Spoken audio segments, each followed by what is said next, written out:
Hello વિદ્યાર્થી મિત્રો, આજે આપણે ધોરણ 11માં વિષય આંકડાશાસ્ત્ર પ્રકરણ નંબર 3 મધ્યવર્તી સ્થિતિના માપ એમાં આજે આપણે સતત આવૃત્તિ વિતરણ માટેના જે પણ કંઈ દાખલા છે એની રીત છે જોઈશું.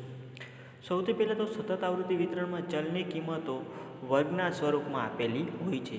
કે કોઈ પણ ચલ હોય એની કિંમતો શેમાં આપેલી, તો કે વર્ગ આપેલા હોય એમાં આપેલ હોય છે. અને તે સામાન્ય રીતે ચડતા ક્રમમાં ગોઠવાયેલી હોય છે. કે જે પણ એની કિંમત હોય તે હંમેશા ચડતા ક્રમમાં જ ગોઠવેલ હોય છે. આવા કિસ્સાઓમાં મધ્યસ્થ શોધવા માટે આપણે સંચય આવૃત્તિનો ઉપયોગ કરીશું. કે આવી જ્યારે પરિસ્થિતિ હોય ત્યારે આપણે શું કરશું, તો કે એમાં મધ્યક શોધવા માટે આપણે થઈ અને CF એટલે કે સંચય આવૃત્તિની રીતનો ઉપયોગ કરીશું. આ સંચય આવૃત્તિઓ તે ચલનો મધ્યસ્થ કયા વર્ગમાં આવે છે તે દર્શાવે છે. એ તો આપણે આગળ પણ જોયું કે કયા વર્ગમાં તેનો મધ્યસ્થ આવે છે તે દર્શાવે છે. તે માટે આપણે મધ્યસ્થનો વર્ગ બરાબર n/2 અવલોકનનો વર્ગ લેશું.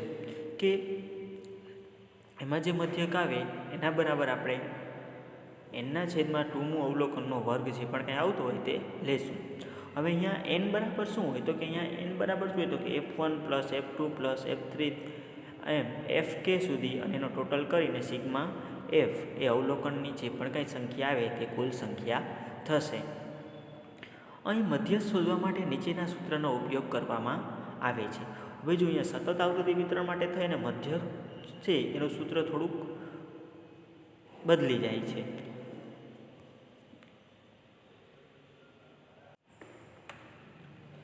જો મધ્યસ્થ m બરાબર L + n/2 - CF/F × C એ મધ્યસ્થનું સૂત્ર છે.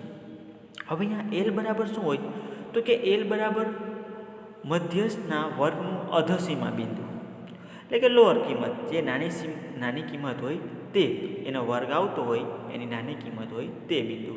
ત્યાર પછી CF એટલે તો કે મધ્યસ્થ વર્ગના અગાઉના વર્ગની સંચય આવૃત્તિ, કે મધ્યસ્થનો જે વર્ગ આપેલો હોય એ વર્ગની ઉપર આગળનો જે વર્ગ આવતો હોય એની આવૃત્તિ. ત્યાર પછી F એટલે મધ્યસ્થ વર્ગની આવૃત્તિ અને C એટલે મધ્યસ્થ વર્ગની વર્ગ લંબાઈ, કે એમાં જે વર્ગ આપેલા હોય તેની વર્ગ લંબાઈ આવે. હવે બધી સંજ્ઞાઓ છે એ તમે સાથે જોડી દો તો આખા સૂત્રમાં જે બધી જ વસ્તુની કિંમત છે તે મળી જાય અને આપણે તેનો મધ્યસ્થ છે એ પણ મળી જાય. જો અહીંયા આપણે અહીંયા ઉદાહરણ આપેલું છે કે એક બેંકમાં દર દિવસે ભરાયેલા ચેકની સંખ્યાનું આવૃત્તિ વિતરણ નીચે મુજબ છે. જો ચેક એક બેંકમાં એક દિવસમાં કેટલા ભરાય છે તેનું આવૃત્તિ વિતરણ નીચે મુજબ છે. તો ચેકની સંખ્યા આપી છે 0 થી 39, એમાં દિવસોની સંખ્યા 2 છે. ત્યાર પછી 40 થી 79, એમાં દિવસોની સંખ્યા 14 છે. અને 80 થી 119, એમાં દિવસોની સંખ્યા 23 છે. પછી 120 થી 159, એમાં દિવસોની સંખ્યા 7 છે. અને 160 થી 199, એમાં દિવસોની સંખ્યા 4 છે. હવે ભરાયેલા ચેકની સંખ્યાનો મધ્યસ્થ શોધવાનો છે. આના ઉપરથી જે આપણે ભરાયેલ ચેકની સંખ્યાનો મધ્યસ્થ શોધવાનો છે. તો સૌથી પહેલાં તો આપણે શું કરવાનું, બંને કોલમ સેમ એમને લખી નાખવાના. ચેકની સંખ્યાનું ઉપર આપેલું એ રકમમાં તે અને દિવસોની સંખ્યાનું. ત્યાર પછી શું કરવાનું, તો કે દિવસોની સંખ્યા હોય F એની આપણે સંચય આવૃત્તિ કરવાની, બધાનો ટોટલ કરતું જવાનું. જો 2 ના 2, 2 + 14 એટલે 16, 16 + 23 એટલે 39, 39 + 7 એટલે 46, 46 + 4 એટલે કેટલા થશે, 50 થશે. એટલે એ રીતે આપણે સંચય આવૃત્તિ છે તેની મળી જશે. હવે ત્યાર પછી છેલ્લે કેટલા, તો કે n બરાબર સિગ્મા F બરાબર આપણે 50 મળ્યા હતા.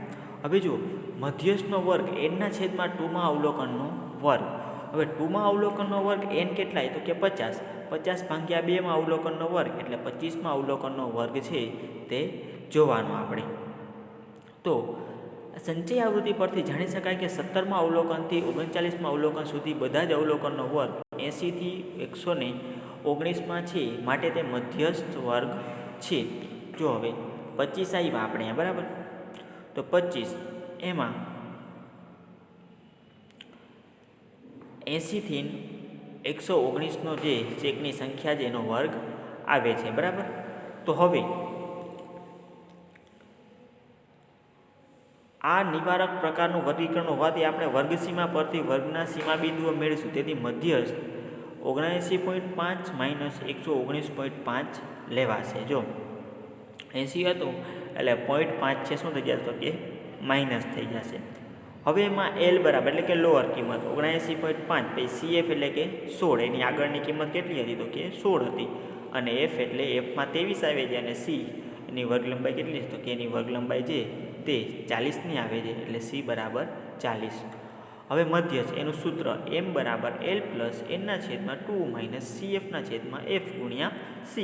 બધી જ વસ્તુ આપણા પાસે છે હવે કિંમત એમાં મૂકી દેવાની. L એટલે કેટલા તો કે L એ આપણે જોયું લોઅર કિંમત 79.5 પછી nના છેદમાં 2 કેટલા આવ્યા nના છેદમાં 2 આવ્યા 25 પછી માઇનસ CF કેટલા હતા તો કે 16 એ 16 અને F એટલે છેદમાં 23 ગુણ્યા C એટલે 40. હવે 79.5 પ્લસ 25 માઇનસ 16 એટલે 9 ભાગ્યા 23 ગુણ્યા 40. હવે 40 ગુણ્યા 9 કરશો એટલે 360 ભાગ્યા 23 એટલે 79.5 પ્લસ 15.65 22. હવે એ 79.5માં પ્લસ કરશો તો 95.1522 આવશે. આ રીતે 95.15 છે એ દર દિવસે બેંકમાં ભરાયેલા ચેકનો મધ્યસ્થ થશે. 95.15 જવાબ આપણને મળશે. ત્યાર પછી આવે છે બીજો દાખલો વિદ્યાર્થી મિત્રો કે 75 કુટુંબના પેટ્રોલના માસિક ખર્ચની માહિતી નીચેના કોષ્ટકમાં આપેલ છે. આ કુટુંબોના પેટ્રોલના ખર્ચનો મધ્યસ્થ શોધો. જો હવે પેટ્રોલ જે એના ખર્ચની માહિતી આપેલી છે તેના પરથી મધ્યસ્થ શોધવાનું છે. પેટ્રોલનો ખર્ચ આપેલો છે 200 સુધી, 400, 600, 800, 1000 અને 1200 સુધી. કુટુંબોની સંખ્યા પણ આપેલી છે 2, 8, 17, 32, 57 ને 75. અહીં સંચય આવૃત્તિ આપેલ છે એટલે આપેલ આવૃત્તિ વિતરણ મેળવીશું.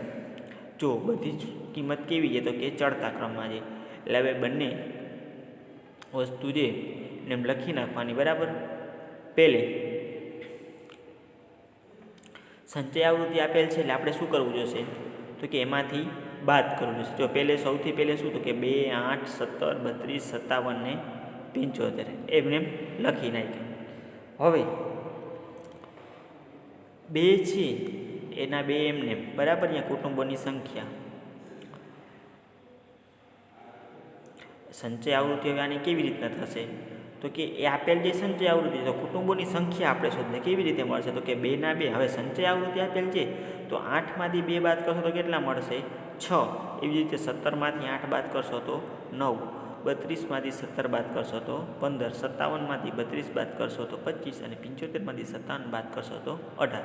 જો આ થોડીક રીત ઓલી છે આપણે ડાયરેક્ટ સંચય આવૃત્તિ આપેલી છે આના પરથી આપણે કુટુંબોની સંખ્યા શોધવાની છે. તો આ રીતે આપણને કુટુંબોની સંખ્યા મળશે. હવે ત્યાર પછી n બરાબર કેટલા આવ્યા તો કે n બરાબર સિગ્મા f એ કેટલા આવ્યા 75. કારણ કે અહીંયા આપણને આપેલ છે એ જ વસ્તુ અહીંયા આવશે. હવે મધ્યસ્થ વર્ગ એટલે nના છેદમાં 2માં અવલોકનનો વર્ગ તો 75ના છેદમાં 2માં અવલોકનનો વર્ગ એટલે કેટલા આવશે કે 37.5માં અવલોકનનો વર્ગ.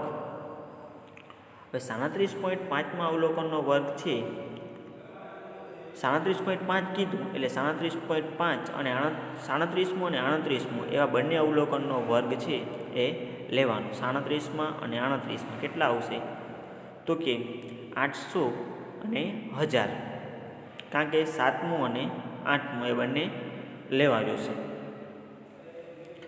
શા માટે તો કે 37.5 આવ્યા એટલા માટે. એટલે એ 800 અને 1000ની વચ્ચે છે એ સમાયેલ છે. તમે જો આમાં 37.5 કેમ આવશે 57માં બરાબર. તો એનો વર્ગ કયો છે તો કે 800 અને 1000ની વચ્ચે. તો 800 અને 1000માં સમાયેલ છે તેથી મધ્યસ્થ વર્ગ 800 અને 1000 થશે. એટલે એમાં એલ કેટલા આવશે લોઅર કિંમત તો કે 800 આવશે અને CF કેટલા આવશે તો કે CF 32. શું કામ 32 તો કે આગળનો વર્ગ લેવાનો. ત્યાર પછી F બરાબર કેટલા આવશે તો કે એમાં જ F આવતા હોય એ કેટલા આવશે તો કે 25 અને C બરાબર કેટલા આવશે તો કે 200 લેતા. શા માટે તો કે 800 થી 1000 200નો વર્ગ લંબાઈ છે એટલા માટે.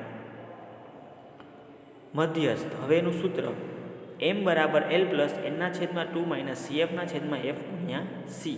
હવે m કેટલા છે તો કે m આપણે શોધવાના છે. L આપેલા છે 800, nના છેદમાં 2 એ પણ આપેલું છે આપણે શોધીએ 37.5 માઇનસ CF એટલે કે 32 અને છેદમાં F એટલે 25 ગુણ્યા C એટલે 200. હવે 37.5 માઇનસ 32 કરશો એટલે 5.5 આવશે. 800 પ્લસ 5.5 છેદમાં 25 ગુણ્યા 200. 5.5 ગુણ્યા 200 કરશો એટલે 1100 આવશે. 800 પ્લસ 1100 છેદમાં 25. હવે 800 પ્લસ 44 એટલે 844. આમાં કુટુંબના માસિક પેટ્રોલના ખર્ચનો મધ્યસ્થ છે 844 રૂપિયા આવે છે. અને આની સાથે વિદ્યાર્થી મિત્રો આપણો આજનો ટોપિક છે એ પણ અહીંયા પૂર્ણ થાય છે.